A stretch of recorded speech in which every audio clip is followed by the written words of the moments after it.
عرفان چیه؟ مردم نام بعضی از بزرگان رو شنیدن، مثلا علامه حسن زاده، آقای بهجت، علامه طباطبایی، امام خمینی.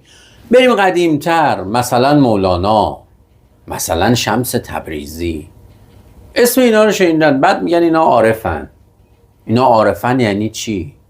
دیدیم بعضی ها راه میفتن دنبال یه کسی، یه ذکری بگیرن، آخ من میخوام تیالرز پیدا کنم، من میخوام فلان چیزو ببینم، من میخوام. عرفان آیا ایناست؟ یه کسی اومده برای ما تعریف کنه ببینیم که آیا شلوغ کردن، آیا سر صدا کردن، آیا ادعا کردن، آیا فقط ذکر گفتن، آیا فقط نماز خوندن، آیا حرفای قلمبه سلمبه زدن، اینا یعنی عرفان؟ عرفان چیه؟ میشه عرفان رو برای ما معرفی کنی؟ یه عده اومدن با عرفان‌های نوظهور اومدن، مدیتیشن میکنن، خلسه میکنن، یوگا انجام میدن. عرفان آیا ایناست؟ عرفان چیه؟ میشه یه تعریفی از عرفان به ما بگید؟ ما میخوایم باهاش آشنا بشیم.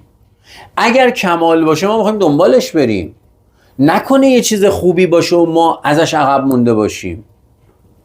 ما یه آدمای خیلی خیلی خیلی خیلی پاکی رو میبینیم که اینا عارفن، ولی یه کسایی رو هم میبینیم اسم عرفان رو خودشون میذارن و میگن ما دنبال عرفان داریم میریم، ولی آدم هیچ بوی معنویتی از اینا درک نمیکنه.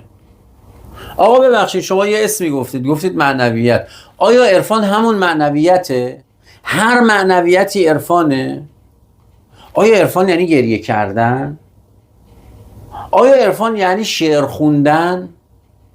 آیا عرفان یعنی حرفای روانشناسی زدن؟ آسمون آبی، دریا رو ببین، وای دریا داره موج میزنه، گلا رو ببینید چقدر گلا قشنگه. یعنی اینها به درد زندگی ما میخوره؟